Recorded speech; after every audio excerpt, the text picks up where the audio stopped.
धन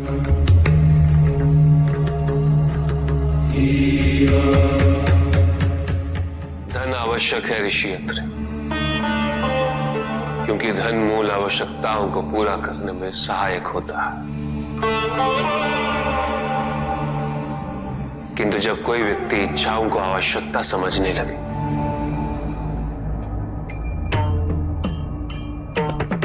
तो धन कितना ही क्यों ना पर्याप्त नहीं होता, क्योंकि इच्छाएं अंतहीन है। इसलिए मनुष्य कभी ना समाप्त होने वाली इच्छाओं की पूर्ति हेतु धन संचय को ही अपने जीवन का लक्ष्य समझ लेता है।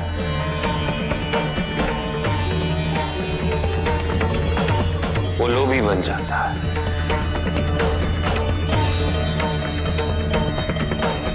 वो भूल जाता है कि उसके जीवन का मुख्य लक्ष्य ईश्वर के समीप आना है।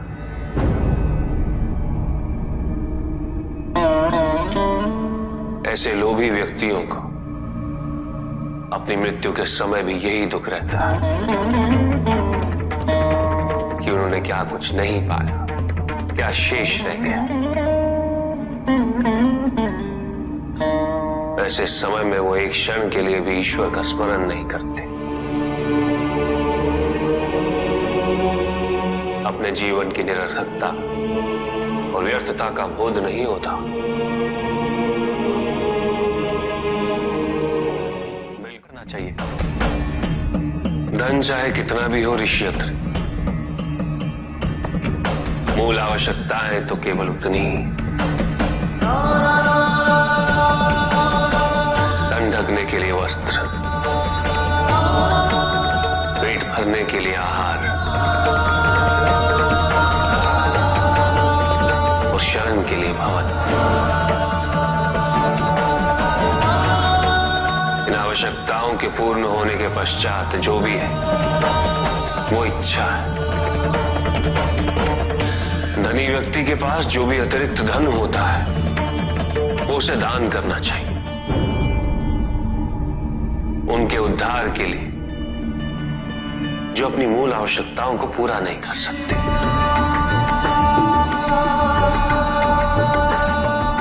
ऐसा करने से संसार में समानता होगी, द्वेष नहीं होगा, सद्भावना बनी रहेगी।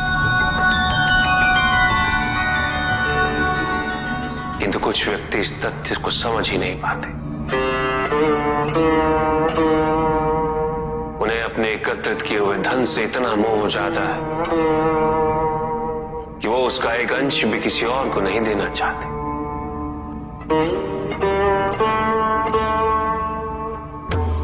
ऐसे व्यक्तियों की सूची में सर्वप्रथम स्थान कुबेर का है।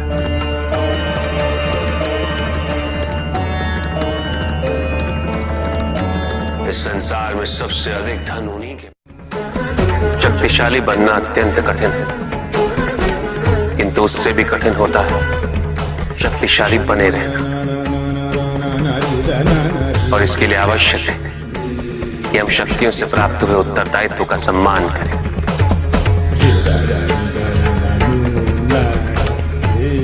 अन्यथा हम स्वयं पर निरंतर खो देते हैं और ये हमारे पतन का कारण बनता है।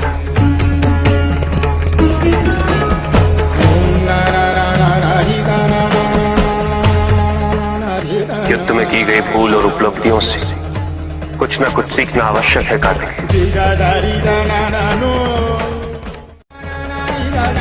बुराई और अच्छाई के मध्य ये युद्ध निरंतर चलता रहेगा।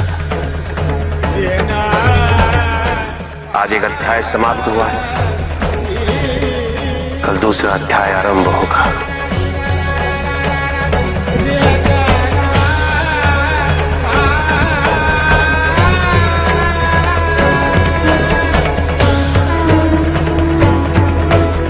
जब तक इस समस्त संसार में बुराई है तो अच्छाई भी होगी, किंतु अच्छाई और बुराई के युद्ध में जीत सदैव अच्छाई की ही होगी। प्राथमिक कार्य के लिए शरीर को, सीमाओं को और अहम को तोड़ना और उसे पार करना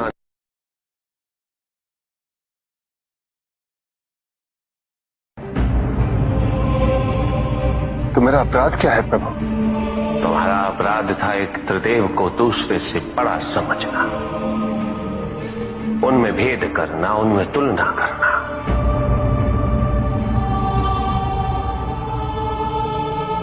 यही थी तुम्हारी भूल। तुम ये समझने में असफल रहे कि त्रिदेव तो एक है, समकक्ष, कोई भी किसी से बड़ा नहीं और कोई किसी से छोटा नहीं, कोई भी किसी से अधिक महत्वपूर्ण नहीं और कोई भी किसी से कम महत्वपूर्ण भी नहीं। तुमने जो कुछ भी किया वो भक्ति नहीं थी निकस। भक्ति के नाम पर किया जाने वाला अहंकार था वो कि तुम्हारे आराध्य सबसे महत्वपूर्ण है। कैसे भक्त हो तुम मेरे, जो ये भूल गए कि तुम्हारे आराध्य के भी आराध्य नारायण।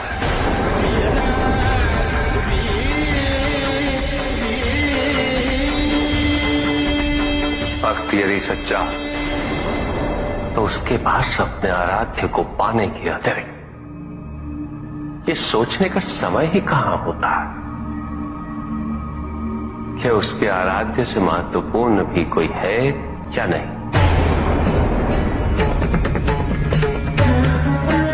वो तो प्रतिपल अपना ध्यान केवल अपने आराध्य पर ही स्थिर रखता है और जब ऐसा होता है दिखस तो ना तुलना होती है, ना प्रतिस्पर्धा होती है और ना ही किसी प्रकार की कोई ईर्ष्या होती है। बात तो केवल आनंद की अनुभूति ही विद्यमान होती है।